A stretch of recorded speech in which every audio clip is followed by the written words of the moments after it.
Мәдинә Маликова. Августның бір кешендә. Хафизаға юк гынахларыннан окланып отыру бик кыен иде. Тикшерүче аңа сынап карады да тирән итеп көрсенде. Ә бит сүз кеше тормышы турында бара диде. Шул чак ички ишек ягыннан аяк тавышлары ишетеп, икесе дә борылып карадылар. Бүлмәгә озын чуар халатка төренгән Дарига килеп керде. Аның йөзе аппак иде. Күгәргән иреннәрен кичкә титрәтеп, ләкин аермачык итеп, "Мин гаепле. Мин харап иттем аны", диде ул. Әгәр бу вакыйга еларлык хәлләр белән тәмамланмаса, Рәмзи кычкырып көләр иде бәлки. Ләкин ул көлү түгел, елмая да алмады. Авылда туып үскән Дарига исереп йоклаганнан соң уянгач, шактый вакыт үзенең кайдалыгын исенә төшерә алмыйча, вакытны чамаламыйча яткан. Ниһаять торып ишеккә барса, ул бикле икән. Ул балконга чыгып, аның тәрәзәсен ачкан, ярдәмгә чакырмакчы булган. Тик йортның ул ягында бигрәк тә төнлә халык әз йөри шул. Дарига тәрәзә төбенә менеп баскан, ничек ягылып төшкәнен ул рәтләп хәтерләми дә. Тик биле, култык аслары бик нык авыртканы гына аңына сеңеп калган. Шуннан соң аягына баскач, янында бер егет ятканын күргән. "Ничек?" дип кайтарып сорады тикшерүче. "Кай җирем авыртты дисең?" "Култык асларым, билем бик каты бәрелгәндәй булды." "Шуннан соң нишләдең инде?" "Саташтым кебек. Торып бастым да кыйма аша чыктым." "Аха. Ялан тәпи эзләре менә кемнеке булган икән", дип уйлады тикшерүче. "Асфальтка чыккач, әрле-бирле сугылдым", дип дәвам итте Дарига. "Кеше кара күренмәде. Теге егет тормый, ята да ята. Кыйма аша үрелеп кычкырып карадым, башында күтәрми, дәшми дә. Шуннан аңладым инде ашыгыч ярдәм чакырырга кирәген. Урам якта телефон будкасы барын белә идем. Ашыгыч ярдәмгә акчасыз да шалтыратып була. Башта гел заняты иде. Аннары гына бер ир кеше җавап бирде. Ашыгыч ярдәм станциясендә телефонны гадәттә ир кеше алмый. Андагы телефоннар янында хатын-кызлар утыра.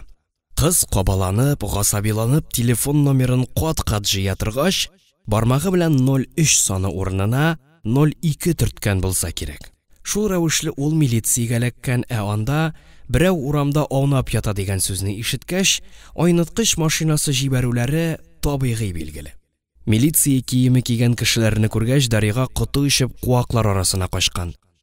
"Киен", дип торып басты тикшерүче. "Кая алып китәсез? Ябып куярга мәллә? Ни гаеп өчен?" диде тәмам хафага төшеп Хафиза. "Аны хәзер үк табибка күрсәтергә кирәк." Ярты сәгатьтән алар хастаханәдә иде инде. Табиб кызның көчләнгән булуын раслады. Шуның өстенә култык асларында күгәргән таплар барлыгын күрсәтте.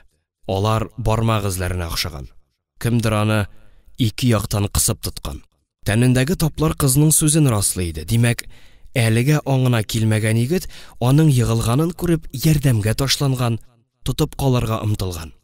Дариганы палатага алып кирип, егетне күрсәттеләр. Кыз аны танымады. Иртәнге якта егетнең кемлеге мәгълүм булды. Әтисе улын эзләп травматология институтына шалтыратты. Алар 51нче йорт артында бакча турында яшиләр икән. Күрәсең, егет юлны кыскартып автобус тукталышына бакча аша йөри торган булган. 17 яшьлек кызның 1-2 рюмка аракы ичү нәтиҗәсендә килеп чыккан вакыйгалар менә шундый зур фаҗига белән тәмамланды. Очраклы кешенең, берәүләрнең газиз баласының фаҗигасына китерде.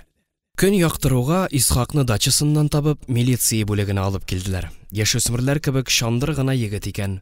Көлсу чәче кичкенә башына сылап куйгандай тора. Ямшык борыны астындагы сирәк мыегы да ябыштырып куелган шикелле тоела иде.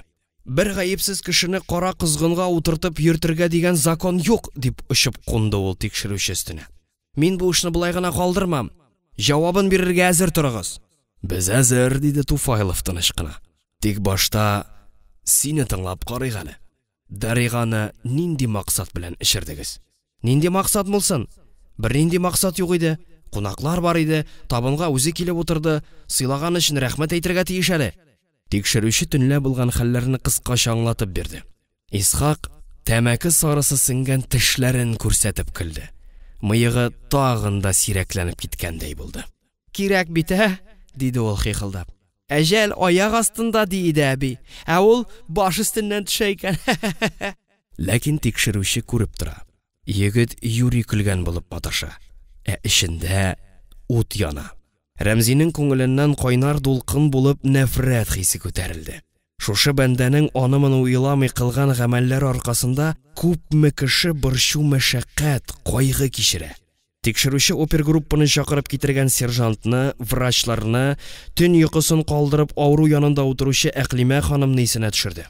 Аңсыз яткан егетне, юкка чыккан улларын эзләп төне буе ут йоткан ата-ананы, олы бәйрәмен хәсрәт болыты каплаган Дариганы күз алдына китерде. Әйе, без барыбыз да бер җепкә бәйләнгән.